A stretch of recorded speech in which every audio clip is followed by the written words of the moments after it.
Today, we're going to begin a series on individual spiritual alchemy. Hi, everyone. I'm Havowi Tarapur. Thank you so much for joining our channel. Love to see you here. So, today we're going to discuss about individual spiritual alchemy. What does it mean? What examples do we have in our history or our religion about spiritual alchemy? What does it look like? What does it feel like? And how do we get to it?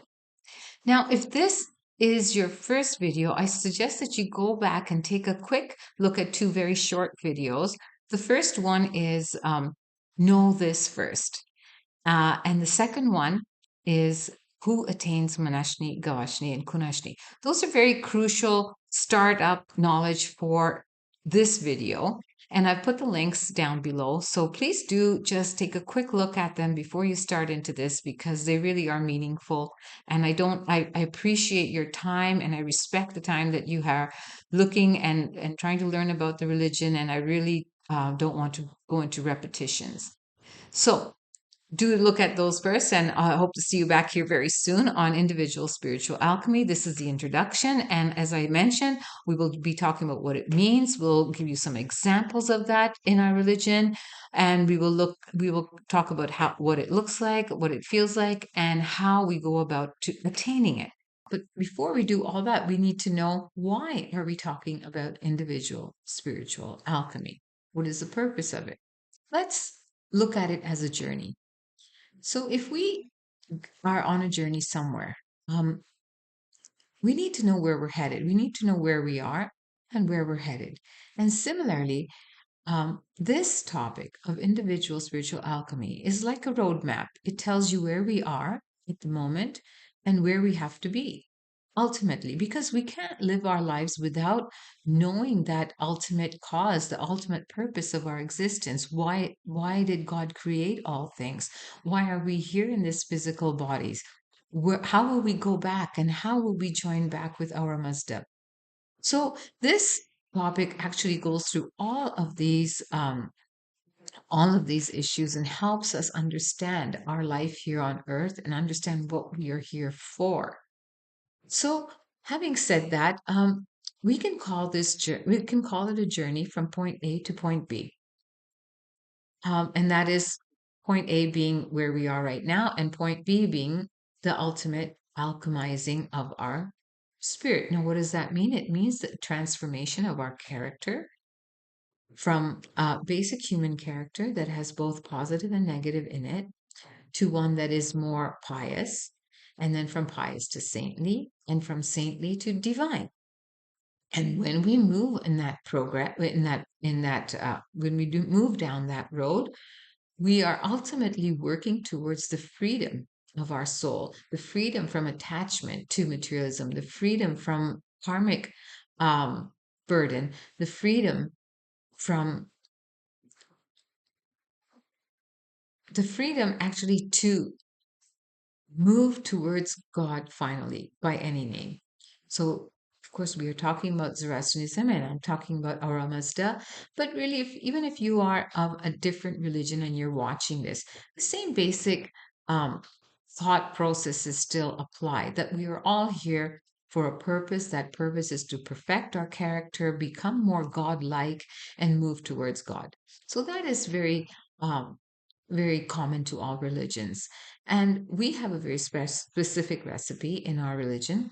But let me just talk about that journey first. So, the journey from A to B, as we say, A being the place we are at and B being the final destination, I actually like to think of it as the journey between I to Z.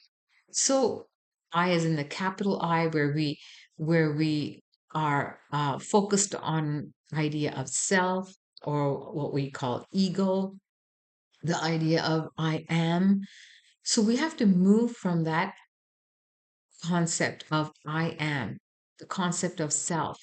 And there's a very long journey we have to go to become selfless and divine. And why Z is at the end is because Zarathushtrianism is at that perfect being, which is what we call divine. So we have to move in that sort of direction until we get to be um, perfect in our character, perfect in our spirituality, to be very much like Zarathushtrianism. And the thing is that we might all find that really obnoxious and ridiculous. But the thing is this: we are here on this earth. We started our journey with Dada Mazda as spirit. But for some reason, and we'll discuss that in other videos, but not in this video, but for some reason, we had to come down on this earth. That reason is that we have a basic flaw in our character, the idea of self, the idea of ego, I am, all of those things. So God has created all these things. Ahura Mazda has created all of creation for the purpose of alchemizing our souls in order to bring them back to Him. Now, that actually is a concept known as the path of Mazdadat and Auradat. Now, I'm going to throw a little picture up here. Actually, the picture is from my children's books, um, but it'll suffice for this talk. So, if you look at this picture here, we have Hasti, or what we call heaven. Um, and from there, there is a certain imperfection in our souls, the souls that have come down to earth. So, and what this road is here, what this road is here showing you, where the school buses are, is basically the road of Mazdadat. So, what that means is that we were once with Dada or Mazda in a spirit form, correct? Now, the laws of Mazdadat, Mazda and Data, the laws of Mazda, is the I um, is the enfoldment of our spirit into matter. It's the whole process from moving from the highest heavens right to earth.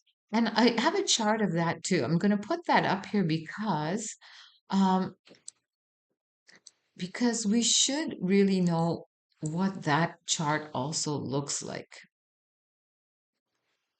Okay, so here we have a chart, and we can see on this is Minoe, which we call heaven. It's the place of Aura Mazda and the seven Mahasasvins.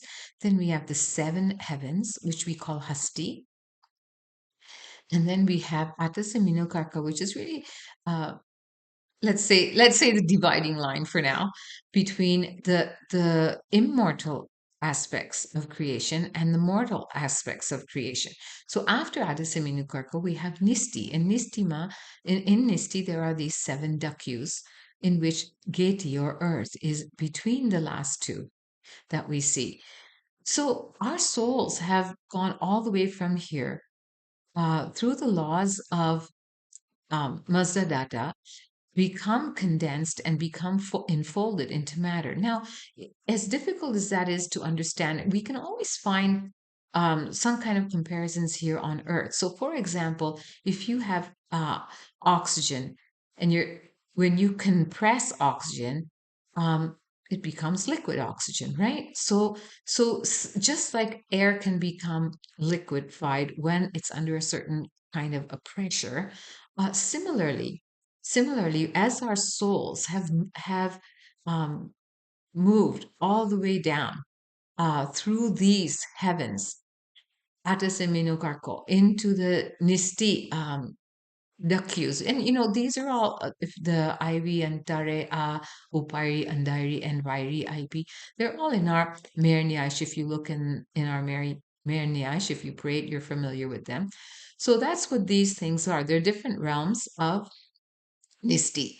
So as the soul travels down from the highest heaven into onto this earth, just as oxygen is condensed and becomes liquid, our soul then has become enfolded into matter. And there's a whole process describing all that. I just wanted to touch on this for you right now. So we have moved from that. Uh, we have moved from spirit into matter. And now we're going to go back to moving from after we alchemize ourselves, perfect ourselves, we are in the process of now freeing our spirit from matter again.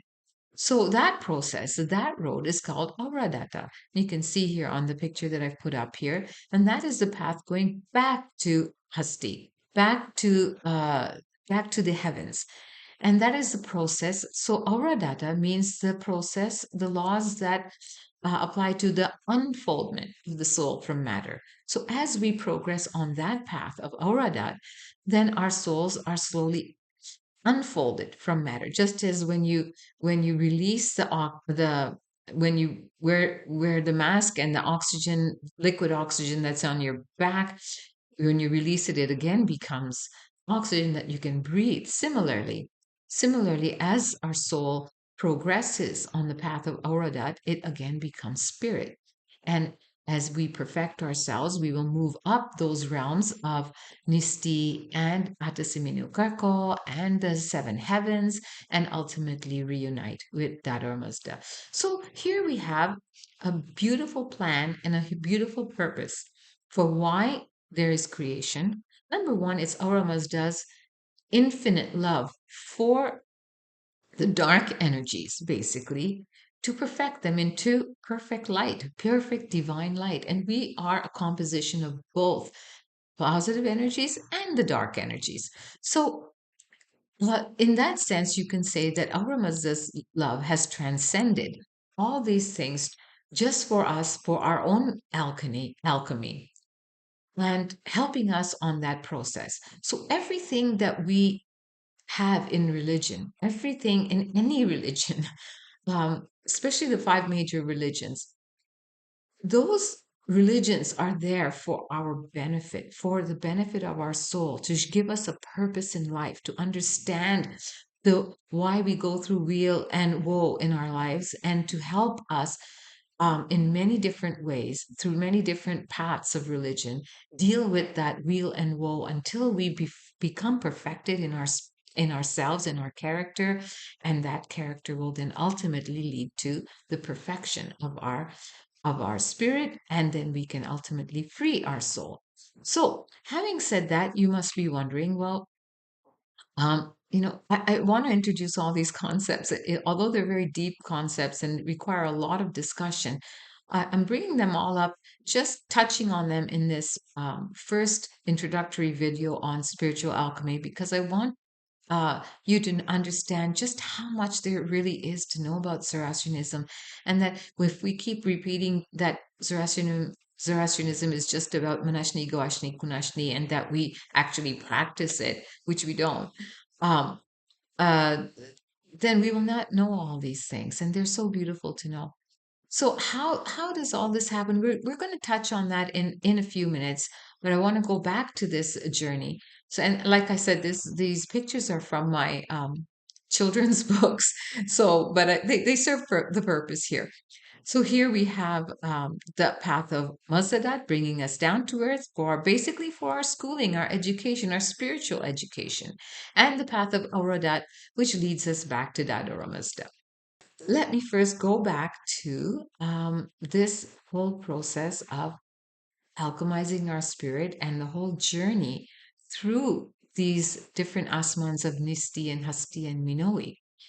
And for that, I'll put up a different chart here for you, just so that you are aware. Now you can see here that this that the process of spiritual alchemy is not it's not so easy. We see that Zoroastrianism identifies 27 stages of soul advancement, and these stages are categorized into three main groups, each having 9 stages.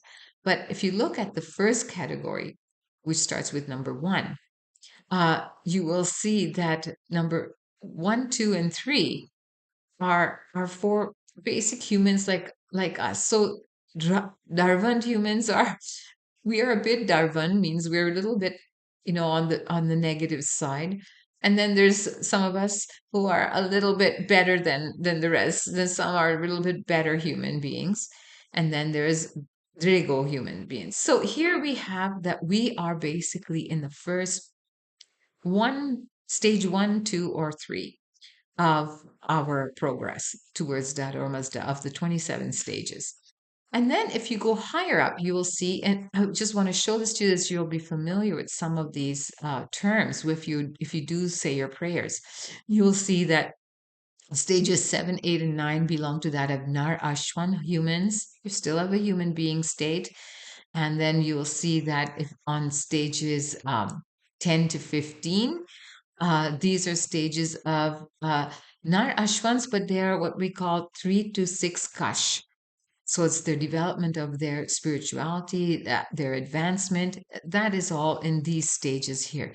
And then we have even higher stages than that, which numbers 16 to 18 are really the Voyotukesh Shahs. You know, you've seen the Shahs of the great souls in our history, the ones that have the light around them, the ones that are um, sort of warrior saint Shahs, all these things. These are of those categories, and even Shalaras is of this category. And then you have Nabana Najist Ashwans. And these aswans are of the stages 19 to 25, even 26. And finally, you get to the highest stage, which is that of Zarathustra.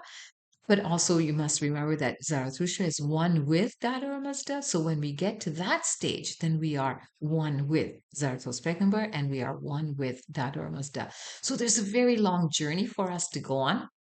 And when we understand this, when we have a purpose in life, then we know where we're headed, we have direction. And then when things happen to us, we know how to act, how to react, and what emotions, what thoughts to bring about in ourselves in a way that we can progress down this road. Okay. So, as we talk about these 27 stages, it's clear to us that there's a lot of development that has to go. And you can see by the time you get to stages 16, 17, 18, like Shalaras, you will see that those saintly figures have a beautiful aura of light around them. So, it's giving you an idea of um, what spiritual alchemy really looks like. What does it feel like? What does it look like? It's that saintliness. It's that ability to be one with God, to understand your purpose and to move in that direction. But a lot more as well. We'll talk about that in just 1 second. I want you to also understand that there's just so many levels of understanding this alchemy. We can say that it's a better character, but in reality, what it really is conversion of darkness into light. So, if you look into the night sky and full of brilliant stars, and darkness and brilliant stars, and planets rotating, you know, those planets and those planets, astrologically speaking, really are conducting the whole orchestra of our whole karmic cycle, aren't they? Not only ours individually. If you believe in astrology and you look up your astrology every week or every month, then you will know that these things definitely affect us in this on this earth here. But you will also know that it affects not only each individual, but it affects even nations in general, groups of people in general.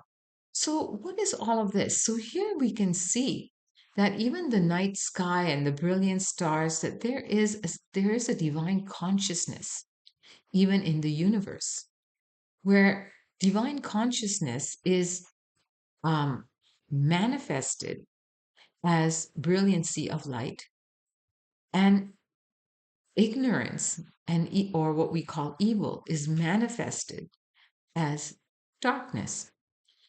So similarly, um, in our own bodies, whatever is out there in the big picture is also within us. So similarly within us, we have positive and negative energies. What does that mean? Every thought, every emotion, every desire is either positive or negative energy. It has a wavelength. It has either light or darkness. So you'll see people who have certain negative energies around for certain things, somebody who can see these energies will say, oh, you have a negative energy around here. And you'll see that their body is also failing in that same area, whether it's their kidney area, their heart area, or their throat area. So here we can see how energies manifest themselves uh, to things that we can perceive. In our own lives, we can say that we perceive, we can't actually see our emotions. We can't actually see our love, our hate. We only see or perceive the the final outcome, the manifestation of that action. So, for example, a caring, loving hug would sort of you perceive that as love or care. Nastiness, you perceive that as hate. Um, things like that. So we see here that darkness has an ultimate cause, which is ignorance, and light has an ultimate cause, which is divine knowledge, brilliancy of divine knowledge. And we are a mixture of both, and we are in the process of converting those energies into positive energies. And as we progress down that road, our aura, like Shalaras, like other saints, we will start seeing this beautiful white halo around. And it would mean that we have now um, cleansed our entire being from the negative energies within us. And we are now moving towards that Ormazda. So that's basically what um, spiritual alchemy looks like. And to explain how it really leads to our ultimate freedom, our ultimate liberation, the soul's liberation, to be one again with Dharma Mazda, we have to look at the nine constituents of a human being. Now, the nine constituents of the human being, I'll put a chart up here for you. You'll see now they're not three separate beings. We've just separated like that so that we can talk about them separately. And there's just the words are just put there. Does not mean that they are in those positions. It's just a way to sort of give it a pictorial um, explanation. So we have a physical being, and there's three components to that physical being. Then we have a subtle or ultra physical being, and then we have an immortal or divine being. All of that is within each human being. So for as we cleanse our thoughts, desires, and emotions, when we finally shed this physical being, uh, our ultra physical being, that which is making up our 16 chakra, our whole aura, our desirable forces, our life force, all this then is removed of darkness and becomes light. Much like if you look outside um, on a sunny yet cloudy day, you will see that once the clouds come in front of the sun, the light from the sun is not penetrating those clouds. Only when the clouds move away do you again feel the light of the sun. So, in the same way, our dark thoughts, our dark emotions, our dark desires, and in between, they basically cloud our aura with this darkness as much as a cloudy sky um, sort of restricts the light of the sun to come through. So, in this way, not only do we not receive divine guidance from outside us, or we are receiving it, but we cannot perceive it because our auras are too dark. So, not only can we not perceive that which is coming straight from Dharma's Yezids and Amishasbins, but also we cannot perceive our own divine light and divine elements within us that will shine through once we remove the darkness in our auras, which stems from really um, perfecting our thoughts, our emotions, our desires. Okay, so that's basically um, the process for our spiritual alchemy. This is how it happens. And when we shed the body, we are left with the light of our good, beautiful, perfected um, thoughts, desires, deeds, emotions, words, and freeing in that way, freeing our soul from bondage, freeing our soul to move through those heavens, that the chart of heavens that I showed you earlier, and slowly move up back towards that wisdom. So, so now how do we perform all of this? How do we get to perfecting ourselves in a way that we are then um, one with Dada Mazda? How do we perfect ourselves in a way that we can merge back to Dada Mazda? So here, I'm going to give you the example of two buckets. If I had two buckets beside me, one filled with water and one filled with oil, if I take the one filled with water and I throw it into an ocean, am I able to retrieve it again, that very same bucket of water? It's impossible, right? The water will have completely merged into the ocean and it's unidentifiable again. So, in that way, we want to be, when we pass away and when we shed our bodies, we want to be in a position where our soul and our thoughts and our deeds and our desires and our emotions are perfected to be one with Dador Mazda and undistinguishable from Dador Mazda. Whereas if I take the bucket of oil and I throw that into the ocean, well, you can still see it floating on top of the ocean. It will never merge. It will never merge and contaminates the ocean. So basically, it has to come back out of the ocean. It has to again go through a process where it becomes like the bucket of water to be perfected and thrown back into the ocean, once again to be merged with Dada Mazda. So similarly, our bodies and our current existence, the very fact that we're here on earth, means that we have some improvement to do in our characters. And by improving that character and perfecting that character, we will perfect our auras, which will be of light and no darkness. And in that moment that we finally shed our bodies, and we will be free from karmic debt, free to move through those heavens and finally merge with Dada Mazda. So we want to transform ourselves. We don't want to be the bucket of oil. We want to be like the bucket of water that once thrown into the ocean, it will be merged perfectly with Dada Mazda, unidentifiable again. So how do we do this? This is very incredible. Dharmas does seven Amishasvas, which are basically a part, they're emanating from Dharmasda themselves, right? The Amishasvas are not separate from Auramazda. It's like saying that we have a heart, we have veins, we have a skeleton, we have, a brain, and it's all making us up. It's part of us. So similarly, when we say that Amishasvas emanated from Auramazda for the purpose of creation, and the purpose of creation was to create all things and bring them back to Dada Mazda in perfection. To make creation, perfect all things, and bring them back to Dada Mazda. That is the basic fundamental purpose of creation. So, in that sense, uh, if we are able to then develop similar qualities or parallel qualities to that of the Yazids and the Meshasvins, then we can be like that bucket of water that's thrown into the ocean.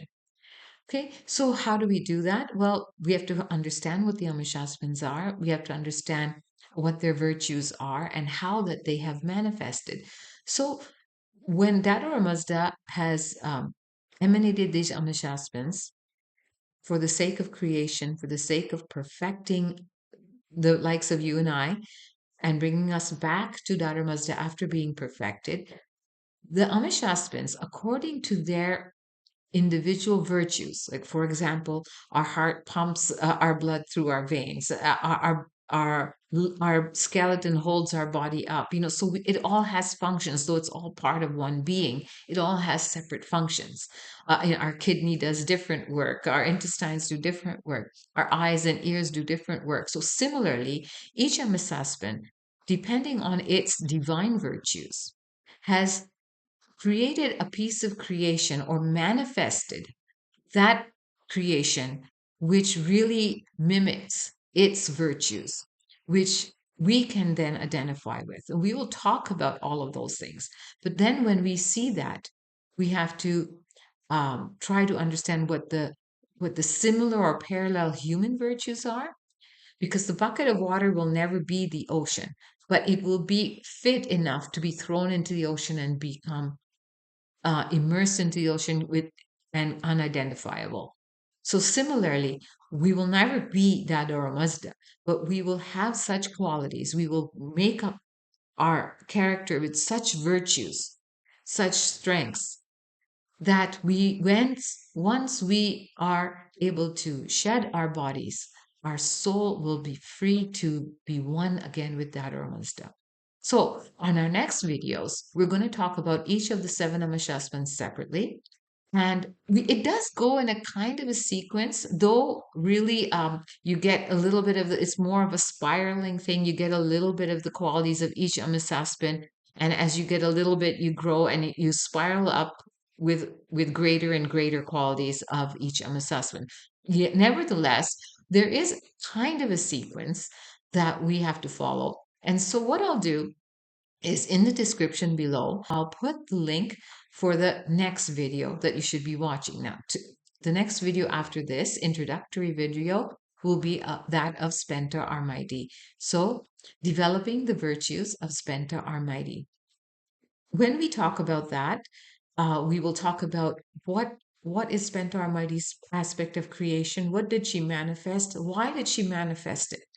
What are her divine virtues that have become manifest in that aspect of creation? And what are the divine virtues that we have to then develop and learn from her and develop? So this is actually a don't miss video, because it is one of the hardest steps. That first initial step is so incredibly difficult but incredibly beautiful at the same time. And I really, really do hope that even if you don't see any of the others, just please do see this next video on developing the virtues of Spenta Armidi, because it just tells us so much about how to develop our character. So I hope you enjoyed this video, and I hope I've been able to explain a few things to you. I've brought up a lot of points, and I know you have a lot of questions on your mind. But these things are these topics are sort of never ending and ever expanding. So we will try just to focus on the topics that we've taken in hand. And as we progress on our channel, we will try to get more in detail about different topics. Like, for example, I'm sure you're wondering um, about reincarnation. I'm sure you're wondering about karma. I'm sure you're wondering why God doesn't just squash all the evil and free us immediately. So all of these things we will try to address one video at a time. So please do join us for our following videos, and thank you for joining. Thanks. Bye bye.